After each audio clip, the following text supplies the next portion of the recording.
What's going on, guys? Back on In the Basin with another episode. We have Mr. Mike Brown of Boaters Exchange. Yes, sir. Brought Mr. Mike on. We were talking, actually, when I started this thing, he was actually one of the first ones in my inbox. He's like, hey, man, I don't know if you know this, but I'm actually retired Coast Guard. And we wanted to bring that on because one of the things we've talked about is beyond anything else on this podcast, we want to bring actual on-the-water experience to you guys, especially people thinking about getting into boating and stuff. And I thought, what better for safety, what we've seen, what we shouldn't be seeing, stuff on those lines, especially heading into the Christmas parades, because we all know what happened last year. So, Mike, welcome. Thank you. Thanks for having me. Appreciate it. No, but please. So let's talk about that. What was your experience in the Coast Guard? What did you do in the Coast Guard? I know you said it was somewhere in the Northeast, but what were you doing? Where were you up there? Yeah, so basically 21 years in the Coast Guard. We do wear a lot of different hats. So the majority of my time interacting with recreational boaters was up in the Northeast, Cape Cod, New Hampshire. So the boating season was a little shorter than being down here in Florida. And, you know, what I did notice was a lot of people would forget about their safety gear or forget they had it. You know, they had to winterize their boats up there. So come season, they open up their boats and get ready and just kind of head on out. So the big thing I've seen with safety gear is expiration dates. Stuff gets kicked underneath stuff and, you know, you forget where it is. So that's kind of the big major kind of scenarios I've seen. As far as being out on the water, you know, you can start off with a little scenario that, you know, snowballs into a big scenario. Yep. So that's kind of the big thing I've seen out there as far as safety. And I think one of the big things with safety gear is, unfortunately, it's kind of like insurance. It's one of those things like no one wants to wear the life jacket. I never want to wear my safety lanyard. Like it's not the cool thing to do. Absolutely. But then when you need it, it's like, holy shit, I need it right now. Like there's no waiting. There's no, I need this, I need it right now. Yeah. And especially things that have expiration dates.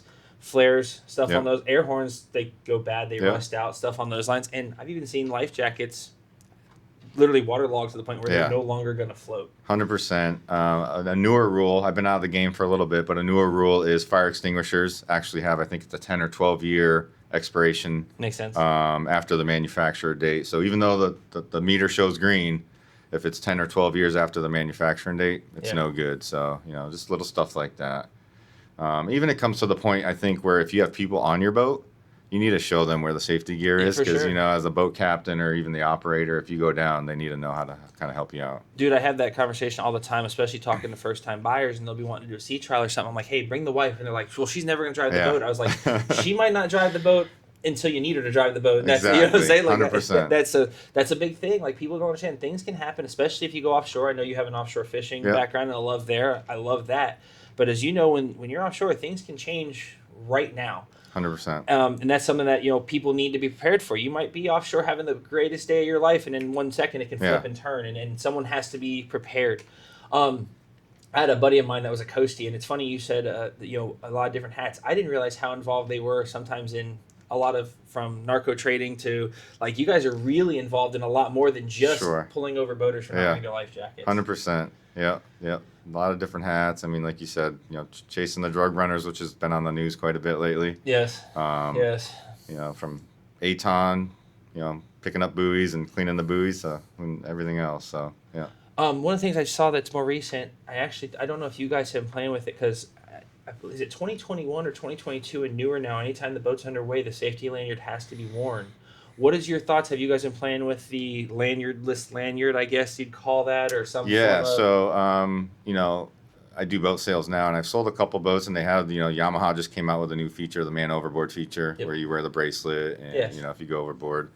But, yeah, it is a newer rule for federal. I think it's 23 feet and above. Yep. Don't quote me on that, but... that sounds right, Yeah. 23 feet and above, you have to be wearing the lanyard. Or 23 feet and below, I'm sorry. You have to be wearing the lanyard, so it comes in handy. I mean, I'm a fan of it. We see a lot of those, you know, videos online where the boat's kind of doing circles and people are in the water. It's super dangerous, so, you know. And let's be honest, boats are getting faster and faster. Yeah. Like we were having this conversation the other day. I was out. We sold a boat that it's a 65-mile-an-hour boat, and the guy's out there, and I'm like, God, I remember when you were doing 30, 35 on the water, you were hauling. Yeah. Like, that was like, yo, you were moving. Nowadays, that's like, hey, I'm barely on plane. So you got to think, you're out there running, even if you're running 45 mile an hour, the water's not flat and smooth like a paved road. You know, one wave, even in the intercoastal, and you're going for a ride. So having some form of lanyard, some form of safety feature shut that boat down, that's a big deal. Yeah.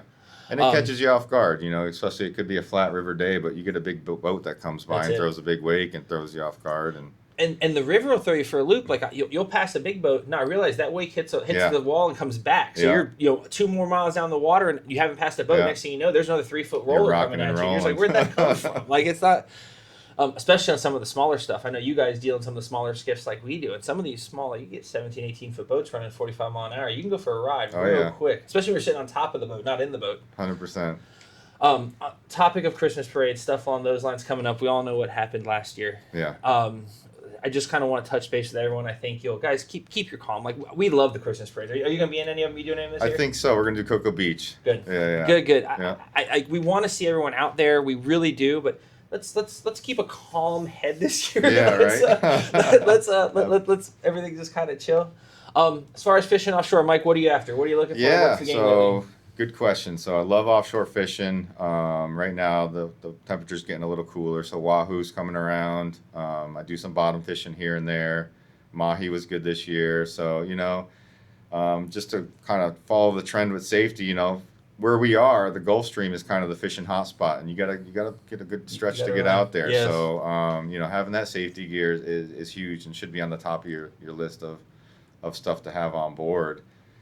Being that far offshore, it's just like you just can't call 911 and expect an ambulance to be right there. So but yeah, that's it for fishing. I mean, I love it. I try to get out there as much as possible, weather dependent, and yeah. And I'll tell you, I think, and you've probably seen it too, I feel like everything has migrations, everything grows. Like, I remember when, I know you've been here a little over a decade. I remember when everyone would just go to A, do a little bottom fishing, come back. Mm-hmm. Then it was, hey, a lot more people are going and chasing mahi. Yeah. Now it's like tuna's the thing. Oh, And yeah. everyone wants to go run and get tuna. And I'm like, guys, you don't understand. Like people are like, oh, we're going to go on a quick tuna trip. I'm like, there's no such thing as a quick tuna trip. Yeah. Like you're going You're 80 to stretching 100 the just legs to, on you know, that one. yeah, like it, and like you're leaving the dock 5 a.m. depending Yeah. on condition stuff. Like even if you're running 30 mile an hour, it's 3-4 hours to the grounds. Mm-hmm. Then we got to fish, which is a fair amount of trolling. Then we're 3-4 hours back. This is not going to be a quick 3-4 hour adventure. You know what I mean? Absolutely. So and like you said, when you're 80, 100 miles out, you could be 50 miles from the next nearest boat. Yeah. So having, I guess even probably potentially having, I didn't think about having someone medical trained, or at least having light medical training, first aid kit. Like that's, it's not mandatory on the boat, but. It is not, but I mean, like you said, it definitely helps. I've heard stories of even it's expensive, but having an AED on board has saved many lives. You know, like you said, you just can't get them to a hospital soon. So, and I'm in the process of building myself a new little skiff. And one of the things I've done, because I don't want to wear the big, is I bought those new, I guess they're not new, they've been around, those CO2, the self-inflating life vests. Yeah. I guess that I want people to understand you don't have to wear a big, bulky styrofoam thing. Yeah. Like, these are literally very small. They would actually fit under your shirt if you wanted them to. They got a CO2 tank. When they see moisture, they will auto-inflate. So you're not restricted like you're wearing. But I am building a boat that, we've already tested. It runs all over 60 mile an hour, and you sit on top of it. So it's like, it's one of those. Oh, yeah. And I told my wife, like, going to the sandbar or something when I'm just out there cruising, but honestly, no, put it on, because you know how it is. The ego gets up. Some guy pulls up next to you on a jet ski, and it's like, well, we're not going to have this. But that's how fast it can happen. Like, you got me sitting here in my head working, like, I'm already in my head, like, I'm not going to make her wear it, because obviously tan line, stuff along those lines, you don't want to have it on, and then, like, some guy rolls up next to you, and you're not going to think, oh, put your life jacket on real fast. It's going to be a, hey, we're going to, exert a little dominance. So, yeah, I actually got boarded. I went fishing out of the port a few weeks ago, and the Coast Guard boarded me. So it was pretty interesting. Super professional, young kids, and checked all the safety gear, and everything worked out. But it was good to see them out there. Man, I'm glad you said that, because like that's something. Even getting pulled over in a car, getting stopped on the boat, because I know there's that big thing now, they can't pull you over anymore. Sure.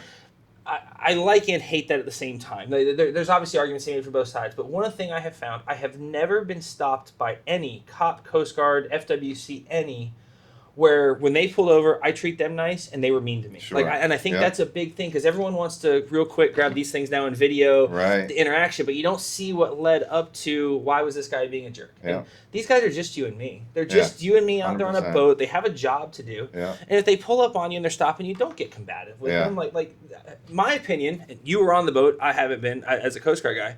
If I pull up and this guy gets combative with me, there's a reason. Sure. Now we're going to go farther. Now we're going to find a reason. So there's no reason to be like that to these guys. Just in your time on the boat, when they were nice, were you guys just the same back? Like, we got to check your boat. That's what we do. 100%. at the end of the day, their mission or their goal is just to make sure that they don't have to come back out and find your floating body or No. or whatever. It's just at the end of the day, they want you to be safe. So. Now, once again, you've been on that boat. How do you feel about this new? They have to have reason to board you. Yeah, so that's it's more of a state level thing. I think federally they don't need that, but Okay, and so Coast Guard might not have to have that. Correct. That might be more FWC. Exactly. Yeah. Okay, Yeah. that's yeah, fair. Yeah. I don't know. I'm all about rights, Yeah. and exercising your rights, but Yes.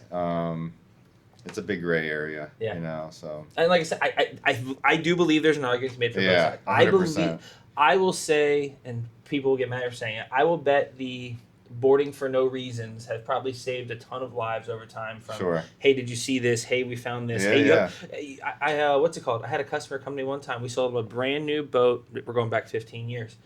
Boat had a fuel leak. Brand new boat, something dumb. Hose clamp clip, slice of line. Stuff happens. It's part of life. They boarded the boat. They're going through his. They open his center console to grab his safety bag. Yeah. The Coast Guard guy smelled fumes and said, "Hey, Yeah. can I take a look at this?" The guy said, "Yes, they found a little fuel leaking in the bilge." Doesn't seem like a big deal till Right. your bilge pump or something kicks on, and Oh, that, yeah. that could have been a very. Yeah. So in that situation, beyond the safety aspect, the lawsuit had the boat had an issue, something along Yeah. those lines, where just that random boarding might have Yeah. saved the guy's life. Like that's it's a hard metric to kind of analyze because, like you said, you just never know. No. That boarding could have prevented that guy from going out and something that's- crazy happening. that story's never the one you're going to hear of on the news. So Right. you're never going to Yeah. see what you are going to see is the guy that, I hate to say it, Capsized you and- guys pulled him over and were like, hey man, can we just check your stuff? He got mouthy, so you got mouthy. Then Sure. the cameras come out, and next thing you know, it's news everywhere. Yeah. So, all right, well, good. Mike, I enjoyed this. Real quick, let me back Yeah. up real fast. Yeah. I know you said you've been here a little over a decade. Your idea of water in the area, I hear a lot of guys talking about, I think boating is growing in the area. I think boating is expanding in the area. Let me get your opinion on that before we go. Do you feel like, I feel like I have seen more, I know I've sold to more first-time boat buyers than I ever have in my life. 100%. Is that where you feel like the boating industry is moving? I do. And you grew up here, so and I've seen it within the last decade, the growing of the population in our area. Yes. So we're in Florida. I'm a New England boy, so I know the big differences. Boating year round is pretty cool. It is. So It is. to have that option, people coming from different areas of the U.S. can see that, and I think they're taking advantage of it. I like it. 100%. So yeah, it's pretty cool. I like it. Yeah. Well, Mike, thank you for coming on. Thanks for having me. Instagram handles Mike B on the water. Might be on the water. I try to update stuff, boating and safety and stuff like that. So yeah, check it out if you want. And thanks for having me, Mike. That's it. Appreciate No, I really appreciate it. Guys, in the Basin, we will, I think we're heading into Christmas time now. I can't believe I'm saying that. It's almost, Crazy. you guys will call it 2026 soon. So guys, if we don't get another one out before then, we'll see you next year. Mike, we'll have a good time, man. Merry Christmas. Merry Christmas.